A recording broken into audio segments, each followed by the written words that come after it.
lucieron hoy ya en su banda. Bienvenida familia dominicana, gracias por sintonizar a todos los que lo hacen como siempre en el territorio nacional a través de Color Visión. Gracias por dejarnos entrar en sus hogares y compartir con toda la familia. Nosotras casi nos sentimos dentro de las casas de todos ustedes y es de verdad un privilegio. Y a los que lo hacen a través de Televisión Dominicana, que en estos días está celebrando 20 años, a través de quienes nos vemos en Estados Unidos, en Canadá, en las islas, a los que sintonizan nuestro streaming de Color Visión, a los que nos ven a través de nuestro canal de YouTube, gracias de corazón. Querida, tenemos un programa muy diplomático. Muy diplomático, María Cela. Así lo vieron las personas en nuestra introducción. Muy buenas noches. Qué bueno que nos acompañen este día porque, además de las informaciones que siempre emitimos, hoy será un programa de mucho aprendizaje. Entiendo que vamos a conocer mucho más y entenderemos cómo debe ser más cerca, quizás, algo que sentimos que es distante a nosotros, pero no. Y lo veremos en la conversación, lo veremos en la conversación. Sumamente importante para nuestro país y para fuera de nuestro país, nuestra proyección. Y ¿Cómo nos ven? Él nunca había venido.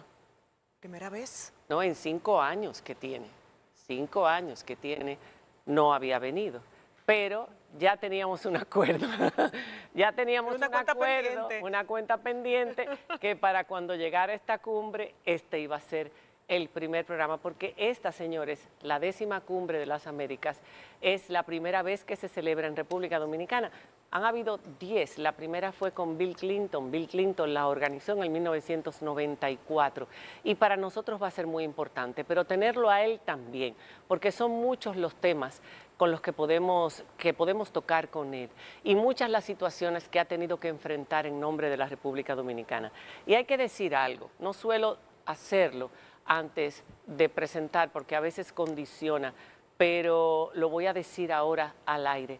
Cuando uno ve un canciller, cuando es entrevistado, por ejemplo, en CNN, por una de las periodistas más importantes que ha tenido esa cadena de noticias, como Christiane Amanpour, y de las más afiladas en su trabajo de reporterismo con experiencia en el mundo entero, entrevistar a nuestro canciller y ponerlo en situaciones difíciles, porque sobre todo en momentos críticos con relación a la relación, valga la redundancia, de nuestro país con Haití, hay mucho que criticar fuera de nuestro país y ver la forma en que nuestro canciller se desenvolvió, respondió no solamente por el dominio del idioma, los argumentos que utilizó que dejaron sin respuesta a una periodista como esta. También en France, en Noticias de Francia, que muchas veces nos atacaron, en la ONU, ante la ONU, las veces que clamó por nuestro país, que lo ha hecho en innumerables ocasiones y siempre con mucho carácter y con argumentos muy sólidos, uno se siente bien representado. Y en estos tiempos en que se está hablando de cambios de gabinete, que uno sabe que eso es prueba y error para cualquier presidente. Uno nunca sabe quiénes van a funcionar y quiénes no. Él ha sido uno de esos que ha dado la talla y lo ha hecho y por eso lleva 5 años en el cargo. Vamos a darle la bienvenida a don Roberto Álvarez Gil, nuestro canciller. Bienvenido. Gracias. Ya era hora. Gracias a ti. Gracias. Bienvenido a casa. Muchas gracias. Gracias, María Cela. Gracias, Nairobi. Gracias por la invitación. Yo creo que con esa introducción me estabas preparando para algunas preguntas. Yo no se lo quería revelar. Nosotras preguntamos algunas cosas fáciles, algunas cosas un poco complicadas, pero está la libertad de responder de cada entrevistado. Bienvenido, gracias por estar con nosotros. Muy emocionado que debe estar y nos lo imaginamos. Esta mañana estuvimos presentes en la Cancillería escuchando los datos que se estaban dando sobre esta próxima cumbre, que es como es el proyecto de estos 5 años, quizás uno de los proyectos, si no el más importante, reunir a presidentes, primeros ministros, empresarios importantes de todas las Américas en República Dominicana. Vamos a hablar de ello, vamos a hablar de los aspectos importantes de la misma, pero antes a nosotros nos gustaría empezar hablando por Haití. ¿Por qué? Han sido tantas las veces que lo hemos querido tener aquí, ante tantas situaciones, verlo, como decía yo en la presentación, clamar constantemente ante la comunidad internacional por ayuda. Lo vimos recientemente en México también con el canciller mexicano, eso fue ayer o antes de ayer, precisamente hablando del apoyo a la fuerza multilateral. Estos han sido casi 5 años con este tema. ¿Usted siente que su trabajo, que su clamor, que la visibilización, que las entrevistas que ha dado respondiendo a tanta prensa internacional que viene con saña a atacar a la República Dominicana, ha dado frutos positivos? ¿Y cuáles específicamente han sido esos frutos? Mira, nuestra presencia en Naciones Unidas ha sido lo principal a raíz del asesinato del presidente Moïse, porque hasta entonces había una relación relativamente normal, había cierta estabilidad en Haití, aún con las dificultades que había. Recuerden que fue en enero del 2021 que el presidente Abinader se reunió con el presidente Moïse en un lugar cercano a la frontera y ahí acordaron 9 puntos para guiar la relación bilateral. Desafortunadamente, en julio de ese mismo año, pues hubo el asesinato del presidente Moïse y a partir de ese momento, sobre todo en septiembre del 21, es decir, 4 años y medio, o 4 años, es cuando ha habido este clamor en Naciones Unidas de parte de República Dominicana, iniciado por el presidente Abinader, y pidiendo atención de la comunidad internacional al vacío que ocurrió cuando se retiró la fuerza multinacional que había en Haití previamente. Que nosotros, gobiernos previos, habían abogado porque no se retirara, que no era demasiado prematuro ese retiro, como podemos ver hoy en día. Finalmente, nuestra labor sí fructificó. Yo creo que ha sido una labor de conseguir por lo menos la presencia de una misión, varias resoluciones que se han adoptado, aunque todavía no ha tenido la efectividad que desearíamos. Hay muchos motivos para ello, pero se continúa trabajando aún en Naciones Unidas. Ahora mismo se está trabajando sobre un plan que propuso el secretario general para transformar la misión, darle aún mayor eficacia a través de asumir Naciones Unidas la operatividad y la logística de la fuerza multinacional.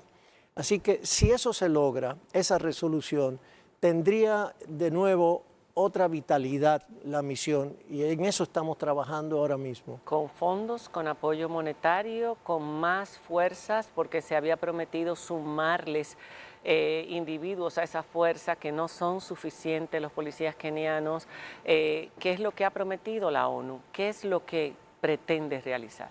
La misión original planificaba un total de 2.500 efectivos para la misión.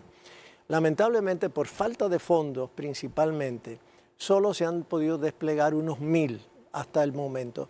Ese es el tema cuando cada vez que hacen una operación tienen que regresar a la base de donde salieron y las pandillas vuelven a ocupar esos vecindarios. Se pierde un tiempo precioso. Ahora mismo las Naciones Unidas asumiría, si se logra aprobar la resolución, asumiría del presupuesto de Naciones Unidas la logística y las operaciones. Es decir, se pagaría desde el fondo de presupuesto para las fuerzas de mantenimiento de paz. Eso sería un gran alivio, pero además de eso es la experiencia de Naciones Unidas en manejar misiones de esta naturaleza.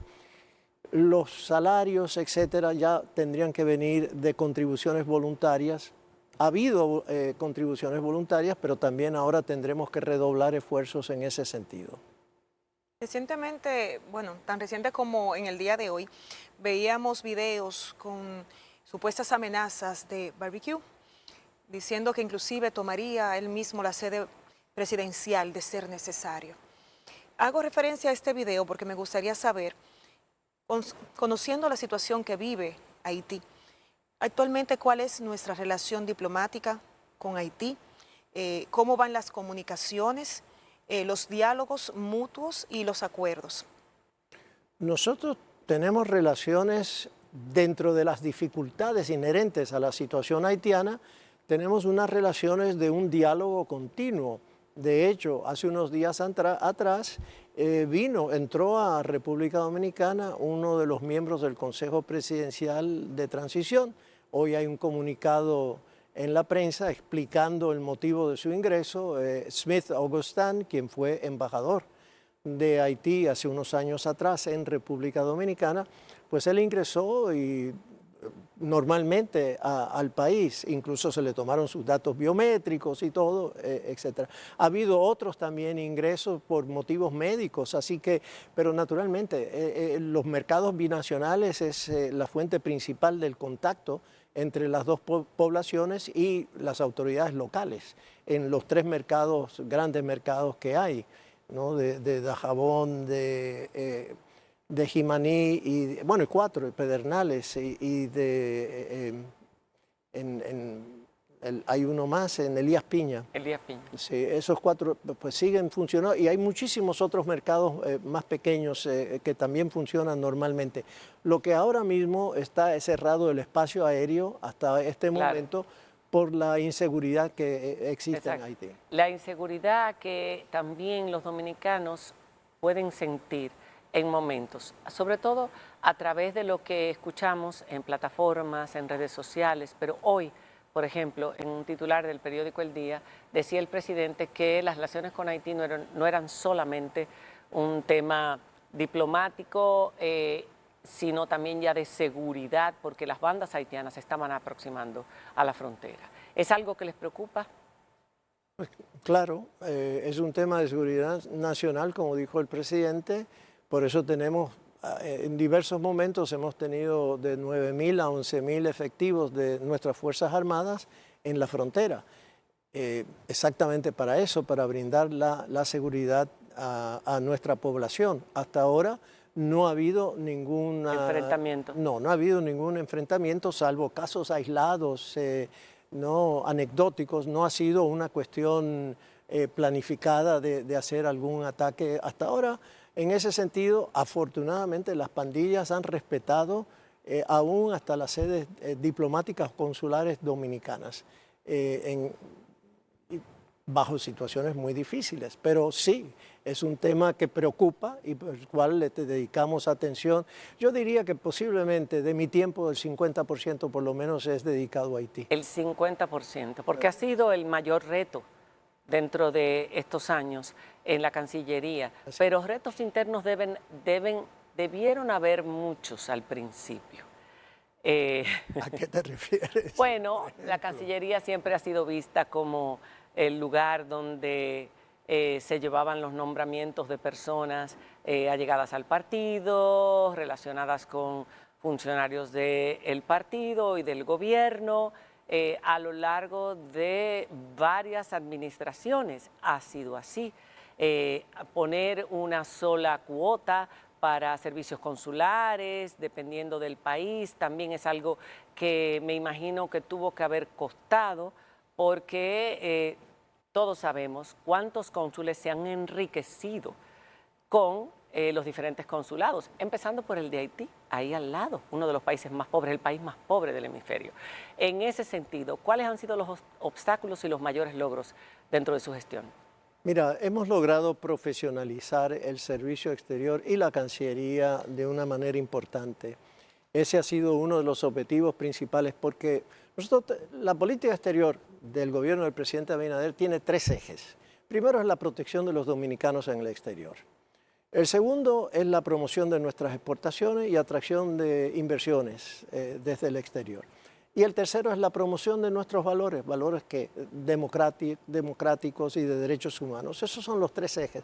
Para poder lograr eso, tú necesitas tener un servicio exterior profesional, entrenado debidamente. Y eso ha sido algo a lo cual nos hemos dedicado. Desde el principio revisamos las nóminas y todos aquellos que no estaban haciendo las labores debidas, pues fueron eliminados. En su momento, eso nos permitió esa eliminación de esas botellas, como le llaman algunas personas. Son botellas, sí. Nos permitió crear una escala salarial digna para los funcionarios del servicio exterior. Anteriormente no existía una escala salarial, ahora sí la existe. Y eso le ha permitido a los funcionarios en el servicio exterior pues, tener una vida más o menos digna, normal en sus funciones. Y poder llevar a cabo la protección, como te digo, de los 3 ejes de la política exterior y sobre todo la protección de los dominicanos. Continuamos, es un progreso, es una obra en progreso. Los servicios consulares, María, por sí, ejemplo. es una obra en progreso. Bueno, ya tenemos en todos los consulados está las tarifas, lo que se cobra. La gente puede verlo. Todo el mundo puede ver exactamente el costo, el mismo costo, salvo algunas excepciones que tienen que ver por la distancia, pero son pequeñas. Los mismos costos por las legalizaciones, por una libreta de pasaporte, por visas, etcétera. Eso ha sido, de nuevo, un gran logro. Estamos trabajando en otras medidas también, que el presidente ya tendrá que tomar esa decisión en su momento oportuno, sobre el establecimiento de escala salarial para los consulados y otras medidas importantes. Pero los consulados también han ejercido una función importante representando al país y protegiendo a los dominicanos en el exterior. Claro que sí. Y también atrayendo inversión extranjera. También. En ese sentido, ¿cuáles son esas estrategias que se han implementado y cuáles son los logros que se han obtenido en inversión extranjera en el país desde la Cancillería? Porque inclusive tenemos establecimiento de nuevas embajadas en el país en este periodo. Sí, mira, es muy difícil medir hasta qué punto el Servicio Exterior Dominicano ha influenciado, influido en la inversión extranjera. En la inversión extranjera, atraer. Lo que sí te puedo decir es que nosotros tenemos récord de inversión extranjera en la región. Aún somos el primer país en Centroamérica y el Caribe que ha traído el mayor monto de cifras de inversión extranjera en los últimos 5 años, y creo yo que algo tiene que puede decirse del servicio exterior, que ha ejercido una influencia en ese sentido. Así que sí, definitivamente que sí. Y continuamos. Ahora mismo hay agregados comerciales que antes no existían debidamente entrenados y ahora existen en las plazas y están comenzando a hacer una labor muy importante.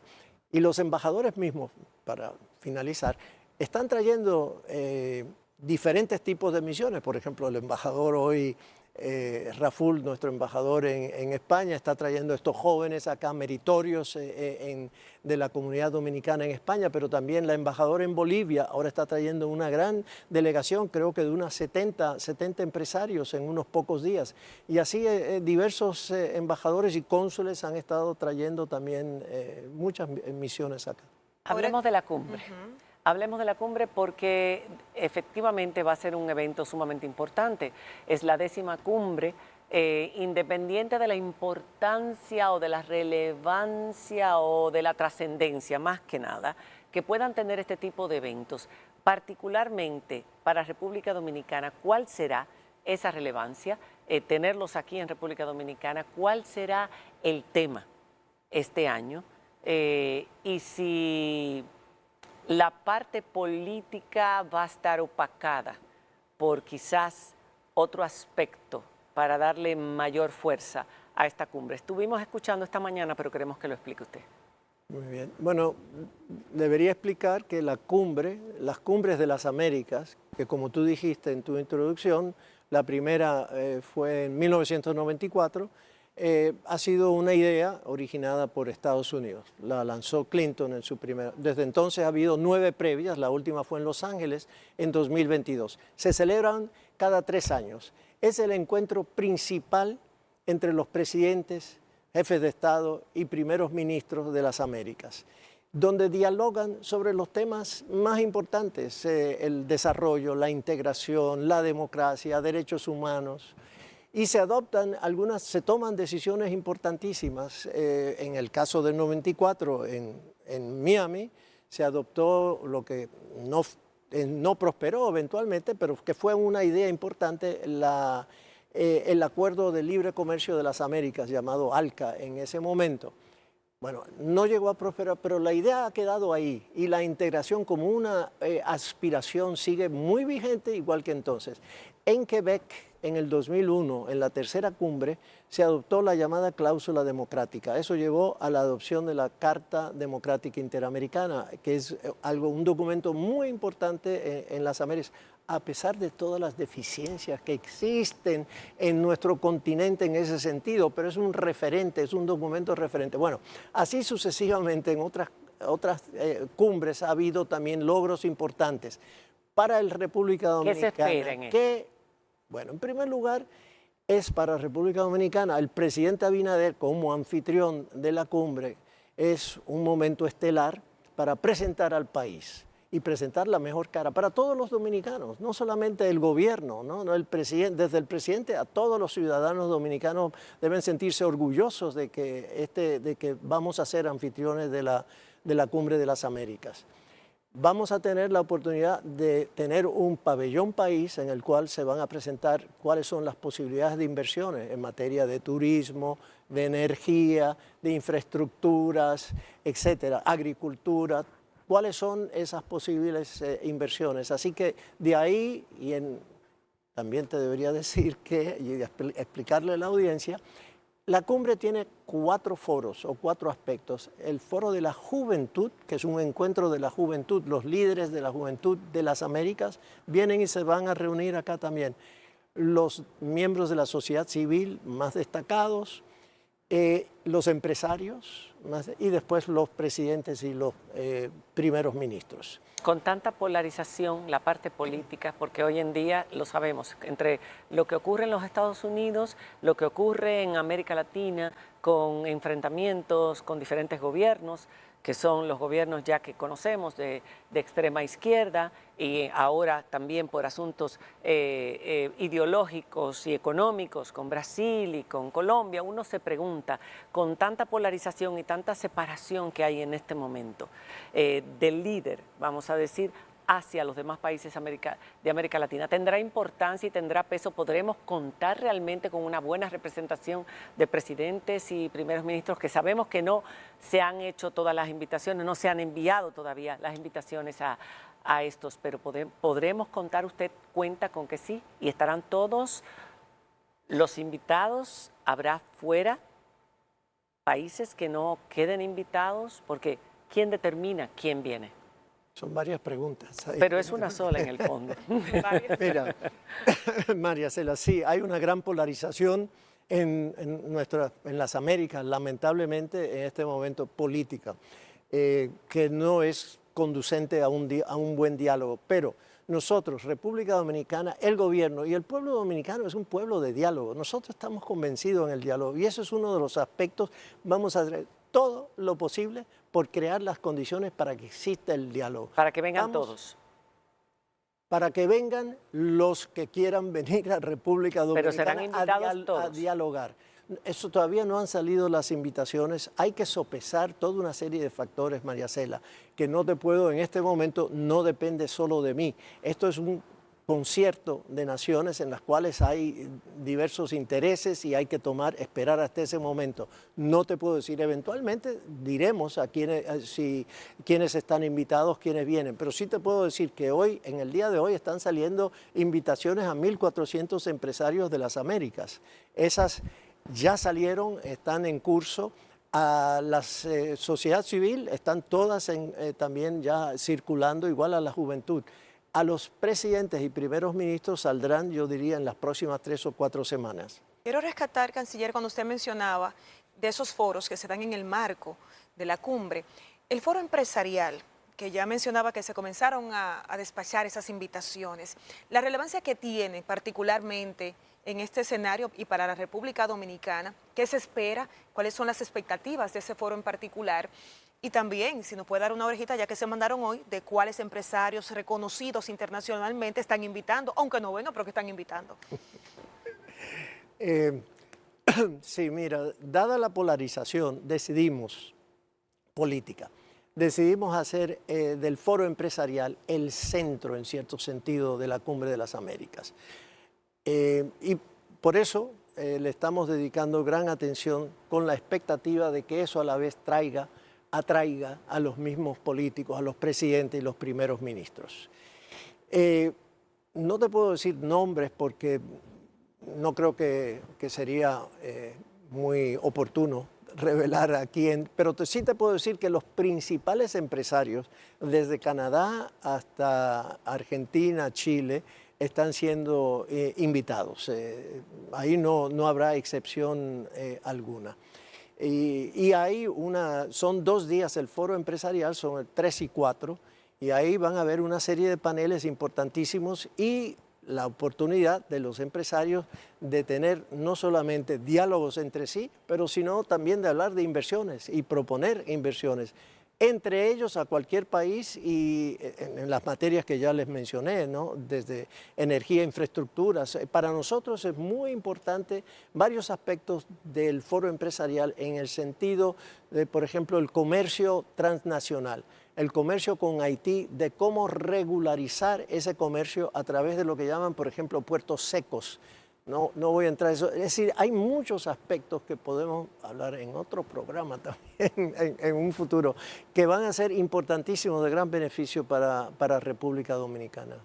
Y por último, que se nos está acabando el tiempo, pero vemos que sí, que ese foro empresarial va a ser quizás lo más atractivo y lo más importante, y para República Dominicana puede generar también posibilidades importantes. Las chacabanas, no tiene nada que ver, pero como fue un tema... ¿Por qué no me puse una? Que por eso no se puso chacabana en el día de hoy. Como fue un tema de conflicto cuando se mencionó el costo que iban a tener las chacabanas, que iban a utilizar todo el personal de Cancillería y las que se iban a obsequiar, me imagino que sí se van a obsequiar, no lo sé. ¿Cuál fue, por qué el costo de estas chacabanas? ¿Cuántas chacabanas son de lino? ¿Cuántas chacabanas son de algodón? ¿Realmente es un gasto superfluo? ¿Es algo necesario para esta cumbre? Mira, la cumbre, esperamos para la cumbre entre 6.500 y 7.500 personas en total. Nosotros de seguridad vamos a tener, y de funcionarios nuestros, trabajando probablemente cerca de 2.000 funcionarios a todos los niveles nuestros. Ordenamos las chacabanas para tener un uniforme. Todos los empleados van a tener una chacabana de algodón que fue licitada y va a costar alrededor de 4.000 a 5.000 pesos. Es lo que cuestan. Las de los empleados. ¿Cuántos como son los uniforme. empleados? Como te digo, de empleados son unos 2.000, más o menos. Pero en total de las chacabanas, y para los invitados especiales de fuera, son solo en total 290 chacabanas, 145 para hombres y 145 para mujeres, entre los cuales están las esposas de los presidentes, de las o trajes, ¿no? Para ellas. Trajes chacabanas. Pero chacabanas para los hombres, los presidentes, primeros ministros, ministros de Relaciones Exteriores. En total, como te digo, 145 de lino, nada más. Solo 145 de lino y un total de un gasto aproximado de... Era originalmente la licitación 18 millones de pesos, es sobre el tope. Y era una licitación, ahora no recuerdo de nuevo el término, en la cual tenían que presentar y ganaba la menor. Era una licitación inversa. Y salió en total finalmente en 16 millones, creo, 16 menos 636.000, algo así. Es decir, nos ahorramos 1.000 millones y pico de... Y se hizo con múltiples, se le otorgó a múltiples empresas. Que ganaron las licitaciones. Este tipo de críticas, todos los que ejercen función pública están expuestos a este tipo de críticas, y sobre todo en un país como el nuestro, donde las redes sociales y las plataformas y todo constantemente están activas en temas políticos. Usted ha sido también blanco, para terminar, de muchas críticas en muchos momentos. Ha tenido que pisar callos por el tipo de trabajo que ha hecho, ha tenido que cortarle la llave a muchas personas, los beneficios, y por supuesto todo eso trae consecuencias. Pero ¿cómo usted ha podido manejar ese concepto que se ha creado de usted, de que usted es una persona pro-haitiana, que usted desearía algún día que usted se fusionara a la isla, que siendo usted, además, habiendo trabajado tantos años en derechos humanos, en el mundo diplomático, La gente entiende que derechos humanos significa voy a proteger, en este caso, a los migrantes más importantes que tenemos en República Dominicana, que son los haitianos. Todo esto, sumado a estas últimas críticas, ¿cómo usted maneja todo esto y qué respuesta tiene para toda esa gente? Esa era la pregunta.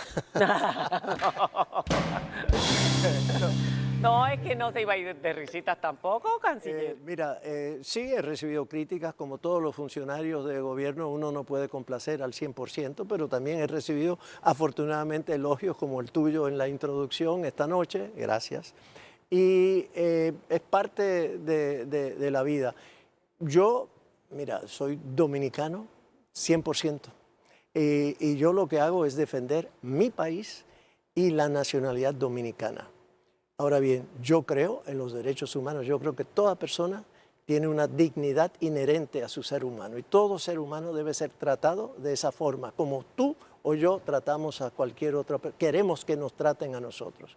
Eso es tal vez la distinción que yo no estoy de acuerdo con el maltrato a nadie, no importa la nacionalidad de la persona. Ahora bien, hay que respetar nuestra nacionalidad. No puede ingresar al país cualquier persona simplemente porque quiere, ya sea, aunque sea por motivos económicos, lamentablemente. Y por eso es que le dedicamos tanto tiempo al tema haitiano, para tratar de resolver la situación en Haití, porque hasta que no se resuelva ya, los haitianos no van a regresar por eso a su país. Yo supongo que eventualmente, si hay suficientes empleos en Haití, todo el mundo quiere vivir en su propio país. Nadie quiere irse al exterior. Nosotros tenemos una cantidad de dominicanos en el exterior y nosotros queremos que los traten debidamente. Recientemente ha habido críticas, la forma en que los han tratado en Puerto Rico, por ejemplo, y nosotros trabajamos para protegerlos. Por lo tanto, nosotros tenemos también que comportarnos debidamente en nuestro país para que a los dominicanos lo traten igual en cualquier lado. Esa es la única respuesta que te puedo dar a tu pregunta, María Cela. Muchas gracias, Roberto. Gracias por haber estado con nosotros y éxitos en la 10ª Cumbre de las Américas, a celebrarse desde el día 1 hasta el día 5 en Punta Cana. En diciembre, en Punta Cana. En Punta Cana, de diciembre. 1 y 2 serán la de la juventud, foro de la juventud, foro de la sociedad civil, 3 y 4 foro empresarial y 5 y 6 presidencia. 5 nada. 5. A ver si llega el hombre naranja. A ver si llega y nos avisa el día antes. Vamos para allá, a República Dominicana. Donald Trump me refiero. Gracias por haber estado. Gracias a ustedes. Gracias. Hacemos una pausa y volvemos. Tenemos unos estudiantes meritorios que ustedes tienen que conocer en nuestro país. De verdad, los dominicanos fuera de República Dominicana, cómo están haciéndonos sentir a todos muy orgullosos. Ya volvemos.